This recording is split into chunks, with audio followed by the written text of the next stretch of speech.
Exodus chapter 21. These are the laws you are to set before them. Hebrew servants. If you buy a Hebrew servant, he is to serve you for 6 years. But in the 7th year, he shall go free, without paying anything. If he comes along, he is to go free alone. But if he has a wife when he comes, she is to go with him. If his master gives him a wife and she bears him sons or daughters, the woman and her children shall belong to her master, and only the man shall go free. But if the servant declares, I love my master and my wife and children and do not want to go free, then his master must take him before the judges. He shall take him to the door or the doorpost and pierce his ear with an awl. Then he will be his servant for life. If a man sells his daughter as a servant, she is not to go free as male servants do. If she does not please the master who has selected her for himself, he must let her be redeemed. He has no right to sell her to foreigners because he has broken faith with her. If he selects her for his son, he must grant her the rights of her daughter. If he marries another woman, he must not deprive the first one of her food, clothing, and marital rights. If he does not provide her with these three things, she is to go free, without any payment of money. Personal injuries. Anyone who strikes someone a fatal blow is to be put to death. However, if it is not done intentionally but God lets it happen, they are to flee to a place having designate. But if anyone schemes and kills someone deliberately, that person is to be taken from my altar and put to death. Anyone who attacks their father or mother is to be put to death. Anyone who kidnaps someone is to be put to death, whether the victim has been sold or is still in the kidnapper's possession. Anyone who curses their father or mother is to be put to death. If two people quarrel and one hits the other with a stone or with a fist and the victim does not die but is confined to a bed, the one who struck the blow will not be held liable if the other can get up and walk around outside with a staff. However, the guilty party must pay the injured person for any loss of time and see that the victim is completely healed. Anyone who beats their male or female slave with a rod must be punished if the slave dies as a direct result. But they are not to be punished if the slave recovers after a day or two, since the slave is their property. If people are fighting and a pregnant woman is hit and gives birth prematurely and there is no serious injury, the offender must be fined whatever the woman's husband demands and the court allows. But if there is a serious injury, you have to take life for life, eye for eye, tooth for tooth, hand for hand, foot for foot, burn for burn, wound for wound, bruise for bruise. An owner who hits a male or female slave in the eye and destroys it must let the slave go free to compensate for the eye. And an owner who knocks out the tooth of a male or female must let the slave go free to compensate for the tooth. If a bull gores a man or a woman to death, the bull is to be stoned to death and its meat must not be eaten. But the owner of the bull will not be held responsible. If, however, the bull has had the habit of goring and the owner has been warned but has not kept it penned up and he kills a man or woman, the bull is to be stoned and its owner also is to be put to death. However, if payment is demanded, the owner's life may be redeemed by the payment of whatever is demanded. This law also applies if the bull gores a son or daughter. If the bull gores a male or female slave, the owner must pay 30 shekels of silver to the master of the slave, and the bull is to be stoned to death. If anyone uncovers a pit or digs one and fails to cover it, and an ox or donkey falls into it, the one who opened the pit must pay the owner for the loss and take the dead animal in exchange. If anyone's bull injures the bull of another and it dies, the two parties are to sell the live one and divide both the money and the dead animal equally. However, if it was known that the bull had the habit of goring, yet the owner did not keep it penned up, the owner must pay animal for animal and take the dead animal in exchange.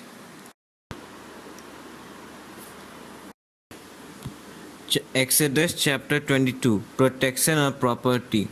Whoever steals an ox or a sheep and slaughters it or sells it must pay back 5 head of cattle for the ox and 4 sheep for the sheep. If a thief is caught breaking in and is struck a fatal blow, the defender is not guilty of bloodshed. But if it happens after sunrise, the defender is guilty of bloodshed. Anyone who steals must certainly make restitution, but if they have nothing, they must be sold to pay for their theft. If the stolen animal is found alive in their possession, whether ox, donkey, or sheep, they must pay back double. If anyone grazes their livestock in a field or vineyard and lets them stray and they graze in another person's field, restitution must be made from the best of the livestock owner's field or vineyard. If a fire breaks out and spreads into thorn bushes so that it burns stalks of grain or standing grain or the whole field, the one who started the fire must make restitution. If anyone gives a neighbor silver or goods for safekeeping and they are stolen from the neighbor's house, the thief, if caught, must pay back double.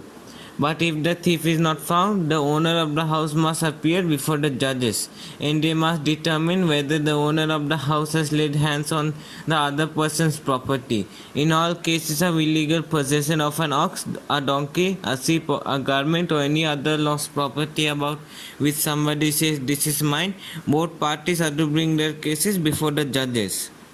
The one whom the judges declare guilty must pay back double to the other.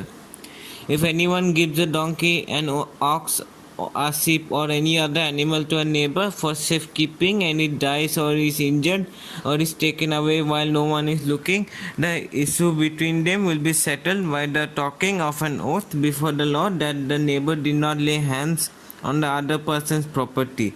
The owner is to accept this, and no restitution is required. But if the animal was stolen from the neighbor, restitution must be made to the owner. If it was torn to pieces by a wild animal, the neighbor shall bring in the remains as evidence and shall not be required to pay for the torn animal. If anyone borrows an animal from a neighbor and is injured or dies while the owner is not present, restitution must be made. But if the owner is with the animal, the borrower will not have to pay. If the animal was hired, the money paid for the hire covers the loss. Social responsibility. If a man seduces a virgin who is not pledged to be married and sleeps with her, he must pay the bride price and she shall be his wife. If her father absolutely refuses to give her to him, he must still pay the bride price for virgins. Do not allow a sorceress to live. Anyone who has sexual relations with an animal is to be put to death. Whoever sacrifices to any other god other than the Lord must be destroyed. Do not mistreat or oppress a foreigner, for you were foreigners in Egypt. Do not take advantage of a widow or an orphan. If you do and they cry out to me, I will certainly hear their cry. My anger will be aroused, and I will kill you with the sword. Your wives will become widows and your children fatherless. If you lend money to one of my people among you who is needy, do not treat it like a business deal. Charge no interest. If you take your neighbor's cloak as a pledge, return it by sunset, because that cloak is the only covering your neighbor has. What else can your neighbor sleep in? When he cries out to me, I will hear, for I am compassionate. Do not blaspheme God or curse the ruler of your people. Do not hold back offerings from your granaries or your vats. You must give me the firstborn of your sons. Do the same with your cattle and your sheep. Let them stay with their mothers for 7 days, but give them to me on the 8th day. You are to be my holy people. So do not eat the meat of an animal torn by wild beasts. Throw it to the dogs. Exodus chapter 23. Laws of justice and mercy. Do not spread false reports. Do not help a guilty person by being a malicious witness. Do not follow the crowd in doing wrong. When you give testimony in a lawsuit, do not pervert justice by siding with the crowd. And do not show favoritism to the poor in a lawsuit. If If you come across your enemy's ox or donkey wandering off, be sure to return it. If you see the donkey of someone who hates you falling down under his load, do not leave it there. Be sure you help your enemy with it. Do not deny justice to your poor people in their lawsuits. Have nothing to do with a false charge, or do not put an innocent or an honest person to death, for I will not acquit the guilty. Do not accept a bribe, for a bribe blinds those who see and twist the words of the righteous. Do not oppress a foreigner. You yourselves know how it feels to be foreigners because you were foreigners in Egypt. Sabbath laws. For 6 years you are to sow your fields and harvest the crops, but during the 7th year let the land lie unplowed and unused. Then the poor among your people may get food from it, and the wild animals may eat what they leave. Do the same with your vineyard and your olive grove. 6 days do your work, but on the 7th day do not work, so that your ox and your donkey may rest, and the slave born in your household and the foreigner among you as well may be refreshed.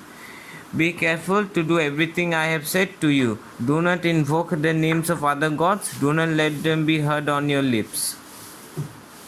The 3 annual festivals. 3 times a year you are to celebrate a festival to me. Celebrate the festival of unleavened bread. For 7 days eat bread made without yeast, as I commanded you. Do this at the appointed time in the month of Abib, for in that month you came out of Egypt. No one is to appear before me empty-handed. Celebrate the festival of harvest with the first fruits of the crops you sow in your field. Celebrate the festival of ingathering at the end of the year, when you gather in your crops from the field. 3 times a year all the men are to appear before the sovereign Lord. Do not offer the blood of a sacrifice to me along with anything containing yeast. The fat of my festival offerings must not be kept until morning. Bring the best of the first fruits of your soil to the house of the Lord your God. Do not cook a young goat in its mother's milk. God's angels to prepare the way. See, I am sending an angel ahead of you to guard you along the way and to bring you to the place I have prepared.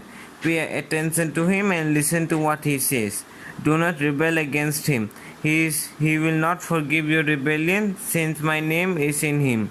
If you listen carefully to what he says and do all that I say, I will be an enemy to your enemies and will oppose those who oppose you. My angel will go ahead of you and bring you into the land of the Amorites, Hittites, the Perizzites, Canaanites, Hivites, and Jebusites, and I will wipe them out.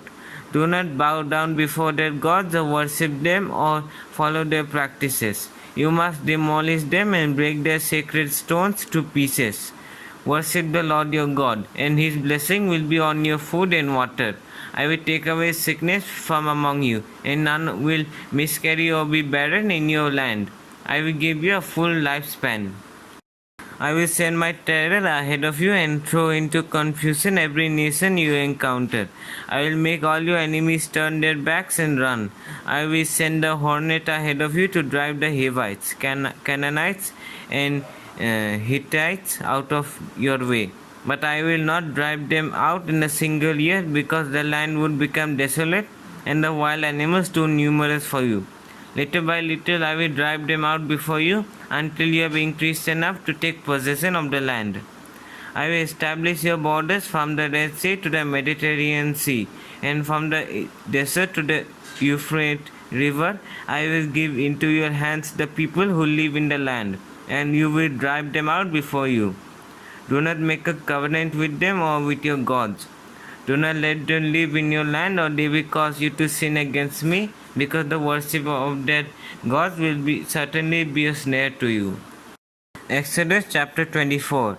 The covenant confirmed. Then he said to Moses, Come up to the Lord, you and Aaron, Nadab and Abihu, and 70 of the elders of Israel. You are to worship at a distance, but Moses alone is to approach the Lord. The others must not come near, and the people may not come up with him. When Moses went and told the people all the Lord's words and laws, they responded with one voice, Everything the Lord has said, we will do. Moses then wrote everything the Lord has said. He got up early the next morning and built an altar at the foot of the mountain and set up 12 stone pillars representing the 12 tribes of Israel. Then he sent young Israelite men, and they offered burnt offerings and sacrificed young bulls as fellowship offerings to the Lord. Moses took half of the blood and put it in bowls, and the other half he splashed against the altar. Then he took the book of the covenant and read it to the people. They responded, "We will do everything the Lord has said, we will obey." Moses then took the blood, sprinkled it on the people, and said, "This is the blood of the covenant that the Lord has made with you in accordance with all these words." Moses and Aaron, Nadab and Abihu, and the 70 elders of Israel went up and saw the God of Israel. Under his feet was something like a pavement made of lapis lazuli, as bright blue as the sky. But God did not raise his hand against these leaders of the Israelites. They saw God and they ate and drank. The Lord said to Moses, "Come up to me on the mountain and stay here, and I will give you the tablets of stone with the law and commandments I have written for their instruction." Then Moses set out with Joshua, his aide, and Moses went up on the mountain of God. He said to the elders, "Wait here for us until we come back to you. Aaron and Hur are with you, and anyone involved in a dispute can go to them." When Moses went up on the mountain, the cloud covered it, and the glory of the Lord settled on Mount Sinai.